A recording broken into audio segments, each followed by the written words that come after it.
With the 2025 fantasy season firmly behind us now, I think it's time we take a look at the long game of fantasy football and what the rankings may look like over the next 3 years. For those of you that play in Dynasty Leagues, these rankings are perfect for you. For those of you that play in Keeper Leagues, also these will work great. If you normally just play in redraft leagues, there's nothing wrong with that. Let's dive into my top 36 wide receivers and top 24 quarterbacks in Dynasty over the next 3 years. At wide receiver 1, I'm going Jamar Chase. Joe Burrow has hinted that maybe he's not super happy playing football right now, but if he can stay healthy for an entire season, Cincinnati can protect him and give him a better defense, I bet Joe Burrow will be having a ton of fun once again. And if he does, Jamar Chase should end up putting up fantastic numbers as long as him and Joe Burrow remain together. Wide receiver 2, Jackson Smith-Njigba. Dude was absolutely lights out, and at one point this past season was potentially going to set the record for most receiving yards in a season. Sam Darnold lit up the scoreboard with him earlier in the year. Towards the end of the season, things may have faded just a little bit, but at least we know that Sam Darnold can make JSN a top 5 wide receiver consistently. Wide receiver 3, Puka Nacua, and you could have argued that he should have been ranked above JSN, but I gave JSN the nod because of injury history. Puka Nacua is a guy that continues to find himself banged up week after week, and even if he doesn't miss a game, it seems like he's questionable a lot. As long as Matthew Stafford remains at quarterback, which hopefully is for at least a couple of more years, Puka Nacua is absolutely going to be solid. Wide receiver 4, CeeDee Lamb. Even with George Pickens in Dallas this year, there was no shortage of targets for CeeDee Lamb. I want to keep an eye on his injuries as well, but this is a guy, whenever he's on the field, he's going to get a ton of volume, and in that offense over the next couple of years, he should continue to provide top-tier numbers. Amon-Ra St. Brown isn't leaving Detroit anytime soon, and I'm willing to bet that Jared Goff will remain the quarterback there for the foreseeable future as well. The most reliable target for Jared Goff continues to be Amon-Ra St. Brown, and even though Jameson Williams started the season really slow, towards the end of the year when he was finally blowing up and Dan Campbell was helping get the ball to him, Amon-Ra St. Brown didn't go anywhere. Yeah, Malik Neighbors is going to be coming back from a torn ACL, and there's a lot of questions about his knee injury right now after he was seen in a walking brace still right after week 18. So we'll continue to monitor him throughout the entire offseason, but they've got a quarterback in New York now in Jackson Dart. As long as he continues to progress, Malik Neighbors should continue to see tons of targets and still have a ton of upside. Things were not great for Justin Jefferson in 2025, and a lot of that had to do with the growth or lack thereof from J.J. McCarthy. But if J.J. McCarthy can have an entire offseason to focus not on rehabbing, but on growing as a quarterback, then Justin Jefferson could absolutely bounce back next year. There are some question marks about Jordan Addison, though, after another arrest, and we'll talk about him in a few minutes. But Justin Jefferson will continue to be the number one guy there, and depending on what happens with Addison, he may not have a ton of competition in 2026 if Addison faces a suspension. CJ Stroud, for the lack of a better word, sucked in the first half of that wild card game against Pittsburgh, and he got bailed out by his defense. But we saw him be a Rookie of the Year candidate at one point in time, and a guy that looks like one of the next great NFL superstars at the quarterback position. He's fallen off a little bit since his rookie year, and maybe over the offseason he can tweak a few things to get back to what he was doing. And if he does, Nico Collins is not only the main target in that offense, but the big play target as well. And Jaden Higgins, we've seen him grow a little bit as the season wore on. If there can be a little competition for targets there for Nico Collins, that's not necessarily the worst thing. It could take some defensive pressure off him. He could continue with those big play abilities and more one-on-one coverage. I really feel like Ladd McConkey got torched in a couple of different aspects this year. Number one, signing Keenan Allen and bringing him back in really threw a little bit of a wrench into the game plan early in the year, and then later in the year there was a lot of inconsistencies for Ladd McConkey because Justin Herbert had no time to throw. Season-ending injuries to their right tackle and their left tackle, and some terrible play on the interior of the offensive line made things really hard for Ladd McConkey to be consistent. With those guys back and healthy on the offensive line next year, hopefully Justin Herbert is much more consistent, and maybe we don't need to worry about Keenan Allen either. As a rookie, Ted McMillan put together a 1,000-yard season, but his ceiling is as high as Bryce Young will go. Ted McMillan, for me, will continue to be the #1 wide receiver in Carolina, and my hope that Dave Canales can figure out over the offseason what can they do to get Bryce Young to a point where he looks like a more consistent #1 overall quarterback instead of a guy that will have big games from time to time and then disappear. As of right now, there's no guarantee that George Pickens will remain in Dallas this offseason, so we need to keep a very close eye on that, and depending on where he lands, if he decides to chase that bag because Dallas won't pay him, that could greatly affect where he's at. But as of right now, I'm going to move forward under the assumption that Dallas gets a deal done and keeps him there. If they do, him, Dak Prescott, and CeeDee Lamb will continue to be one of the better offensive units in all of football. George Pickens won't be nearly as consistent as he was when CeeDee Lamb was injured, but we do know that George Pickens has a ton of big playability, and even with CeeDee Lamb out there, hopefully he can find a little bit more consistency in this offense with both of them out on the field next year and still find himself inside the top 12 because of his upside alone. With Drake London, the biggest question marks are #1, coach, a new general manager, new offensive system, all potentially coming for this team in 2026. But not only that, who will the quarterback end up being? Michael Penix dealt with another knee injury, his 3rd knee injury since he began college. So because of that, it might take some time for him to not just rehab, but come back at full strength. And even if he does, he may never be 100% ever again at this point.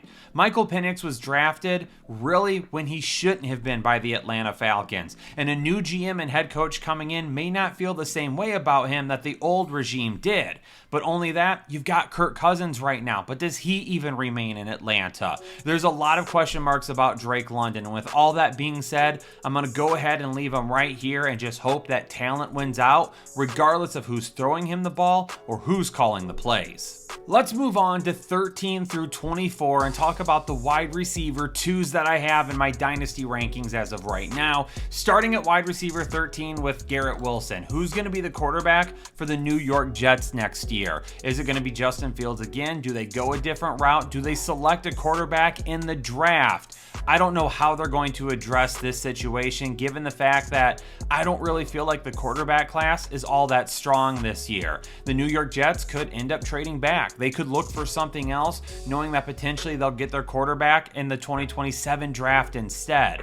But when you take a look at this offense, one thing is clear. The main guy will be Garrett Wilson, especially knowing that Breece Hall is likely gone in free agency. Emeka Egbuka for 2026, if Mike Evans can stay healthy and if Chris Godwin ends up staying healthy, could end up seeing a more of a safer floor than the high upside plays that we saw from him earlier in 2025. Towards the end of the season, Egbuka completely disappeared at times, and a lot of that had to do with just how many options that Baker Mayfield had. But the one thing that we know, Mike Evans is at the tail end of his career. Chris Godwin has had trouble staying healthy and is at probably close to the end of his career as well, especially if he were to suffer another major injury. So Egbuka could go right back to being the wide receiver 1 and the target hog once again, maybe not right away in 2026, but over the next couple of years. We saw a step forward from Caleb Williams, and we saw a step forward overall from this Bears offense in 2025 with Ben Johnson calling the plays.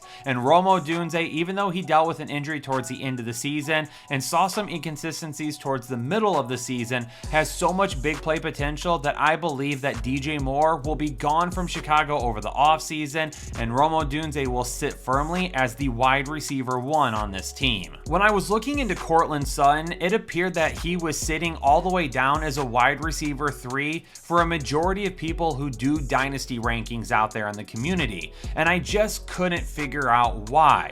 You're in an offensive system that was very friendly for you this year. You just signed a contract before the beginning of the season. You've got a younger quarterback in Bo Nix that you seem to have a good connection with, and this is coming from a guy that didn't really love Courtland Sutton heading into this year because of all the weapons around around him. But even with those weapons around him this year, he still produced a majority of the season. So I think at least he needs to be considered as a wide receiver 2, a high-end wide receiver 2 that might see a wide receiver 2 floor at times and even find himself as a wide receiver 1 from week to week. But after last season, I gotta have him as a top 24 wide receiver. To me, the low end for him is low end wide receiver 2. The high end is going to be a low end wide receiver 1. He's going to score some touchdowns, and I still think he will be the main target in this offense for the next couple of years. T. Higgins finally got paid, and even though the contract is structured that would let the Bengals get out from underneath it pretty easily, I still believe that we see him at least in Cincinnati for the next couple of years. Injuries have always been the issue with T. Higgins. If he's on the field, he's a touchdown threat every single week. Like I said for Jamar Chase, protect Joe Burrow. Make football fun for him again, because if it is, and if he stays protected, both of these guys will see tons of potential. There was no way that I could justify putting A.J. Brown inside the top 12 wide receivers. Heck, it's going to be hard to justify putting him here. I don't think he's going to be moving on from the Eagles. If the Eagles were to trade him before June 1st, they would eat $20 million in cap space. And even if they were to trade him after June 1st, it's not going to be the easiest contract to try and move. Now, we do know that Nick Sirianni has moved on from his offensive coordinator. Hopefully he gets his head out of his and doesn't hire one of his friends again, and instead finds the perfect fit to help unlock this offense. And if they do, A.J. Brown could end up being fine once again. I don't think it's an A.J. Brown problem. I think it's a coaching problem. Chris Olave had some amazing chemistry, not just with Spencer Rattler and Tyler Shuck, but in this offensive system with Kellen Moore as a whole. And before the beginning of the year, this was a guy that I put as a must-own wide receiver, and I got laughed off of YouTube for it. Guess what? He was inside the top 12, and he looked just as dangerous as he did a couple of years ago when he came out as a rookie and put together a solid campaign. Chris Olave, for me, at worst, is a wide receiver 2 in this system. The Arizona Cardinals are going to have a new head coach, a new offensive coordinator, and if I had to guess, a new quarterback, and hopefully that pays dividends for Marvin Harrison Jr. Until I know more about who's going to be calling the plays and who's going to be throwing him the ball, though, I can't go any higher than this. It's also going to be very interesting to see what happens in Baltimore with their new coaching staff, because Zay Flowers could either benefit from that greatly, or they could look to bring in somebody else to become the new wide receiver 1 for Lamar Jackson. Zay Flowers this past season, he had some decent games, but a majority of the time, he was on the lower end of the spectrum of wide receivers than being up towards an actual top 12 wide receiver. And I think that's what we continue to see from him moving forward. A majority of the time, decent volume and decent numbers. Every once in a while, a big game, but not nearly enough to keep him towards the top 12 on a weekly basis. This ranking may be way too high for some of you, but I'm going to buy into Christian Watson. Does he have injury issues? Absolutely. Is that a major cause for concern? Absolutely. But when he returned this season, it was clear that he is the wide receiver 1 in this offense, and that him and Jordan Love has a solid connection. And there's enough weapons around him that maybe they take a few targets here and there, but it keeps the pressure off and it allows Christian Watson to win one-on-one down the field way more often. And I will give him credit. He was much better of a complete route runner this year than what we've seen so far to start his NFL career. Devontae Smith, a lot of the things that I say about A.J. Brown ring true for Devontae Smith. The one thing I do know about Smith, he's going to be in Philadelphia. I doubt that he gets traded. If A.J. Brown were to get traded, then I could see Devontae Smith being bumped up several spots. We know who his quarterback is going to be. We know who his head coach is going to be. At worst, he's a wide receiver 2 on his team with weekly wide receiver 1 upside. At best, he gets the majority of the targets next year, and he finally gets to break into the top 12 on a consistent basis. Jameson Williams got his new deal right before the year, and we know that he has big play potential every single week. Yeah, he's going to throw some stinkers out there, and he's going to basically disappear at times. That's just how this offense operates. But you never know. Mike McDaniels was in Detroit interviewing for their offensive coordinator position this week. If for some reason they can swing it and bring him in, this offense could be way better than anything that we've seen in the last couple of years. And that includes what they did with Ben Johnson. Before I hop into wide receivers 25 through 36, I got to remind everybody, or if you haven't heard as of yet, we've got a brand new live show that airs on Mondays and Thursdays at noon during the off season called Headliners Unfiltered. It's where I give you my raw sports takes. I show you a ton of passion about the game that I follow on a consistent basis, and on top of it, we are also looking at other sports as well. Please make sure you're tuning into this live stream. Whether it's live or afterwards, check out the new show and let us know down in the comments what you think about Headliners Unfiltered. I'm going to start with wide receiver 25, Rashee Rice, and it's because I can't completely leave him out of the rankings as of yet. But the reason I'm going to put him all the way down here is you have to be very cautious with him this offseason. If you're trying to get him from another team in a dynasty league, I probably wouldn't be doing it just yet unless you feel like you're going to be getting a huge discount and bargain for him. He's in the news again, and not for a good reason. This time for domestic violence. And if something were to come across as being true in that realm, Rashee Rice could be looking at a very lengthy suspension.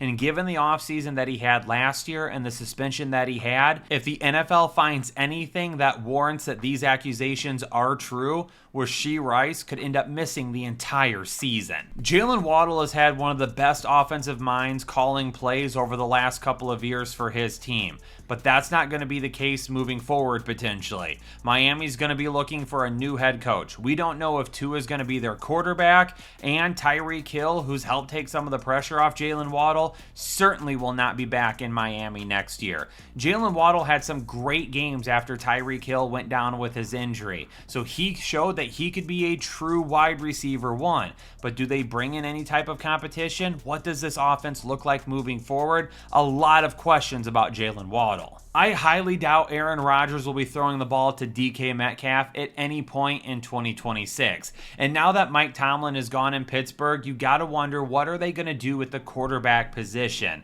A lot of question marks there for Pittsburgh, who unfortunately has not been able to answer that question since Ben Roethlisberger left. And because of that, DK Metcalf unfortunately could find himself in a position where he just doesn't see a ton of weekly upside, depending on who the quarterback ends up being. If they end up getting somebody that can absolutely get it done with him, then DK Metcalf should easily slide back into the top 24. I think a lot of people are going to prop up Luther Burden III as next year's big breakout candidate at the wide receiver position.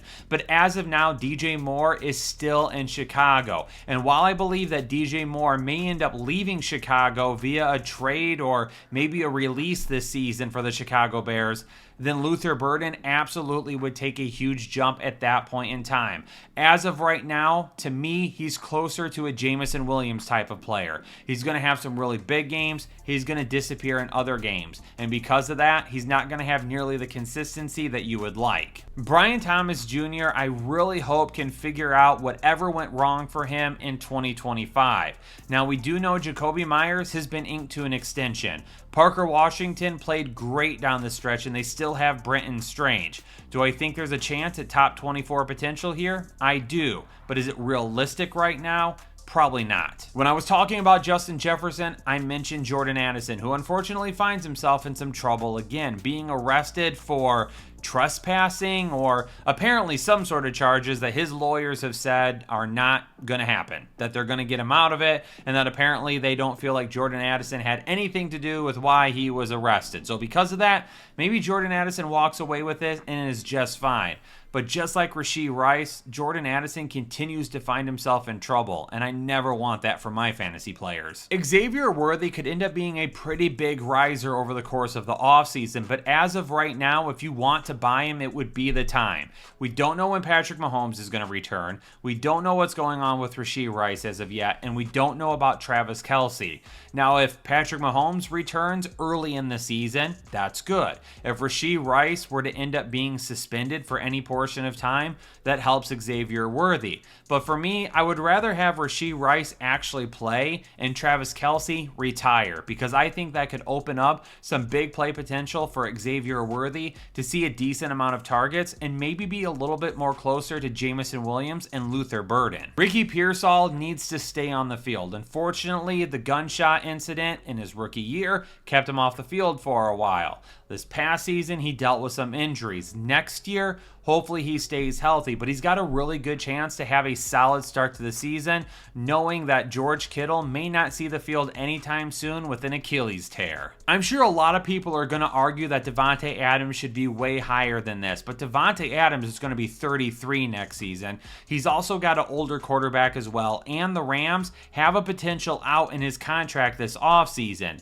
Now, I do believe in 2026 that he could end up being just fine. I don't think the Rams are going to get out from the contract, but after the contract is over next year, and depending on what Matthew Stafford does, we don't know when Davante Adams could be retiring, and these rankings are supposed to reflect what happens over the course of the next 3 seasons, not just in 2026. So because of that uncertainty, you have to be careful with Davante Adams in dynasty leagues. The new offensive coordinator in Washington, David Blau, has been looked at as an up-and-coming potential offensive coordinator for a while now. Detroit interviewed him first, and then he decided to take the job with Washington. Now, that could end up being a step down from Cliff Kingsbury, but we don't know that as of yet. So we'll see what happens with this Washington offense. But the biggest thing for Terry McLaurin is he needs Jaden Daniels to be healthy. As long as Jaden Daniels is healthy, he should find Terry McLaurin on a consistent basis.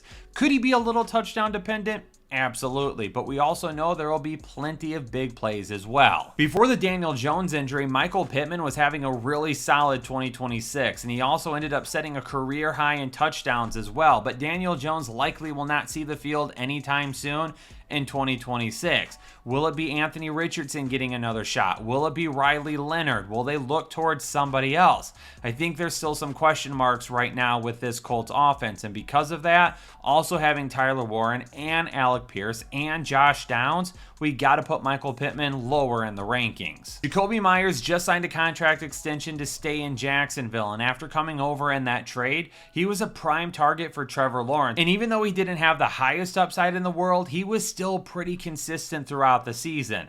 I would love to see what Liam Cohen can do with Jakobi Meyers along with Trevor Lawrence after a full offseason of those two working together. As we've said on this channel, probably 100 of times at this point, ranking wide receivers is extremely difficult to do because even though I gave you my top 36 wide receivers, realistically, we could put 45 to 50 different wide receivers in the top 36 because by the time you get down to the top 36, you're going to be getting a lot of guys that are going to score very close to each other. So how about a few guys that are just on the outside looking in? Jaden Higgins for the Houston Texans. I really think that he could turn into being a solid wide receiver too, right next to Nico Collins and a really good red zone threat. Khalil Shakir from Buffalo. He has been the wide receiver one in Buffalo for a while now, and he has some up and down performances, but we know he's tied to Josh Allen.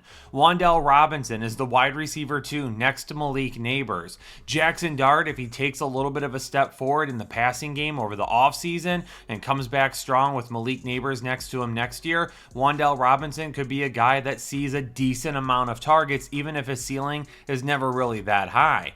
Matthew Golden had a really disappointing year in 2025, but as a sophomore in 2026, I could see him taking another step forward to being the number 2 behind Christian Watson, given the fact that guys like Jaden Reed, Dontavian Wicks, there's issues staying healthy behind them. He was drafted in the first round for a reason, and I'm not willing to give up on him as of yet. I really thought that he had a shot to contribute quite a bit this year, but in that Matt LaFleur offense, sometimes it takes a little bit of time. Alec Pierce, he would easily be inside my top 36 if it weren't for the questions about who will be the quarterback for the Colts heading into 2026. If it's someone that can throw the deep ball, Alec Pierce has led the league in yards per reception each of the last 2 years.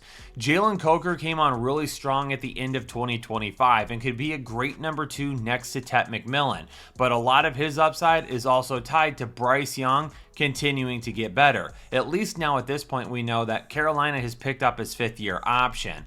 Adonai Mitchell, keeping an eye on him, potentially being the wide receiver 2 next to Garrett Wilson with the New York Jets, another big playability guy that if they get the right quarterback there and they hit him for some of those deep passes, he could see some weekly upside. And then Kayshon Boutte, touchdown potential every single week. And really looking at New England and having Drake May, you would think that we had more New England wide receivers up in this area, but will they bring back Stephon Diggs? Is it Kayshon Boutte? Does Kyle Williams take another step forward? What happens with Hunter Henry? I still think there's going to be some question marks about what weapons are around Drake May in 2026. All right, I've gone through my top 36 wide receivers, and I took a couple of moments to give you a few names that are just on the outside looking in. But what about my top 24 quarterbacks? We've already been talking about some of these guys because quarterbacks are directly tied to a lot of the wide receivers that we just talked about. So hopping into the top 24 quarterbacks, we're going to start with Josh Allen. Continues to be an MVP candidate every single year. And heck, now we even know that he's going to be playing in a stadium where they're not going to have to brave the cold and the snow nearly as much as they used to. This might be a little ambitious, but I have Drake May all the way up at QB2. This spot would be reserved for Joe Burrow, except for the fact that Joe Burrow has dealt with injury issues. So we're going to move him back to 3. Drake May is going to be at 2. And what I would love more than anything for Drake May is to get that bona fide wide receiver 1. Stephon Diggs has been solid this year, but coming back from that knee injury at the end of last season, I don't think he was ever 100% himself until at least the end of the year. He could still end up being that guy if New England decides to retain him, but the weapons around Drake May are not nearly as good as some of these other guys, and he was still an MVP candidate. Joe Burrow's got all of the weapons to be highly successful. He just needs a way better offensive line, and hopefully Cincinnati can do a better job of giving him that here in a very short amount of time. He's got the weapons to succeed. He's got the talent to succeed. Just stop getting hit so much, and hopefully the injuries slow down. Jaden Daniels' 2025 campaign was basically wiped out due to injuries. He was never fully healthy, and because of that, we didn't get to see some of that talent showcased from the year prior. But if he can stay healthy moving forward, which hopefully he bulks up a little bit, maybe doesn't take nearly as many hits as he used to, Jaden Daniels could continue to be one of the best quarterbacks in all of football. Lamar Jackson's going to have a new coaching staff for the first time in his NFL career, and even though he's dealt with different offensive coordinators, we could be seeing a different philosophy from the start to the end with whoever they decide to bring in as the head coach. With that being said, Lamar Jackson for me is going to still remain in the top 5, but I'm a little bit more cautious with him compared to some of the others, especially coming off of a season where he dealt with an injury. Patrick Mahomes had a solid rebound campaign in 2025 when it comes to fantasy football performances. Last couple of years, he just was not reaching the ceiling that we had become accustomed to very early in his career. And you could argue that he should be in front of Lamar Jackson and Jaden Daniels. I'm going to give them the nod just because of their rushing potential. Because next season, with Patrick Mahomes coming back from that ACL injury, you got to wonder at what point in time does he actually start running the ball just as much as he did this past season. Because if he takes a little bit of a step back from that, given the weapons that he has around him and the unknowns about Rashee Rice right now, Patrick Mahomes is still a top 10 quarterback for me, but maybe not top 5. Caleb Williams took a huge step forward in 2025, and in 2026, I could see him taking another step and finally breaking that 4,000 mark that Chicago Bear fans have been waiting for from their quarterback from quite some time. The one thing that we want to see from Caleb Williams is just a little bit better decision making at times. If he could play the way that he does in the last 5 minutes of a game for the entire game, Caleb Williams could end up being the best quarterback in football, but sometimes it feels like it just takes him a while to get going. This one may be really ambitious as well, but we saw what type of rushing upside that Jackson Dart offers fantasy owners, and I do think that he continues to grow in the passing game. He's got a big-time arm. He's got to work on some accuracy things a little bit. Hopefully the offensive line is solid, and having Malik Neighbors back next year could make all of the difference for a guy that could be inside the top 5 within a year or two. Jalen Hurts' fantasy value is going to be tied to whoever Philadelphia hires as their next offensive offensive coordinator. If they bring in the right guy, I could see Jalen Hurts going all the way up into the top 25. But based on the way he performed in the back half of 2025, I don't love exactly where he's at right now. He needs a little bit of a mix up there, and we also don't know if they're going to trade A.J. Brown. Justin Herbert started off very solid in 2025, but a lot of his issues this year was tied directly to the fact that he lost his left tackle and his right tackle throughout the season, and this offensive line did not get the job done. With both of their tackles healthy in 2026 and hopefully some upgrades on the interior of the offensive line, the Los Angeles Chargers will put him in a much better position to succeed. Brock Purdy absolutely balled out to end 2025, but there are some serious questions about the weapons that will be around him in 2026. You'll still have Christian McCaffrey, and Jawan Jennings was solid this year, and really has always been solid, but no more Brandon Ayuk. One of his favorite weapons, George Kittle, is going to potentially miss the entire 2026 season. And then when you take a look at the guys outside of that, Ricky Pearsall, he had trouble staying healthy this year. Can they add a weapon for him to consistently rely on? And can Jake Tonjes step up and be that tight end that George Kittle has as of late? We saw a big step forward from Trevor Lawrence at the midway point of the 2025 season. And knowing that Liam Cohen has an additional weapon in Jacoby Myers locked in for 2026, Trevor Lawrence definitely has the opportunity to take the next step. If he plays the way he did down the stretch this year for an entire season, we'll be talking about Trevor Lawrence as a potential MVP candidate for Jacksonville in 2026. All right, let's speed things up to end the video. Our quarterback twos, quarterbacks 13 through 24, starting with Bo Nix. It's all about consistency for him. We need more high-end consistency, and we need some better decision-making at times. For Bo Nix, he could absolutely be inside the top 24 if he cleans a few things up. Jordan Love has a super solid floor. It's his ceiling that he just didn't reach quite enough in 2025. But for those of you that play in Superflex and 2 QB leagues, Jordan Love is the perfect quarterback too. Let's head down to Texas. CJ Stroud, we saw what his upside was during his rookie campaign, but we haven't seen it since. Can they get CJ Stroud back to that type of upside in 2026? Dak Prescott, when we take a look at what he could do over the next few years, you got to wonder, depending on what happens in 2026, if his time in Dallas will be coming to a close. And if it does, where could he end up after that? Personally, I feel like Dak Prescott is not the issue in Dallas, and I think some Dallas fans would also agree. But I also feel like there's a group out there that just don't feel like Dak is the one that's getting it done for them. We know Baker Mayfield is going to have Emeka Egbuka over the next few years, but when does Mike Evans call it quits? When does Chris Godwin call it quits? Can they get an offensive line that stays healthier throughout the season? Baker Mayfield started the year great, and then towards the end of the year, unfortunately, took a big fall. Over the next 3 years, though, he has an opportunity to still be the consistent, reliable factor that we saw, maybe minus a little bit of the upside. Brad Holmes and Dan Campbell, Jared Goff is their guy, and I don't see that changing in Detroit anytime soon, and I feel like they still think that they can win a Super Bowl with Jared Goff at the helm. And I don't disagree with them. I don't think he's going anywhere anytime soon, and we know he's got tons of offensive weapons. But who will be his offensive coordinator over the next few years? He had a solid campaign this past season with a guy like Johnny Morton calling plays. That didn't work out. And then Dan Campbell calling plays at the end of the season.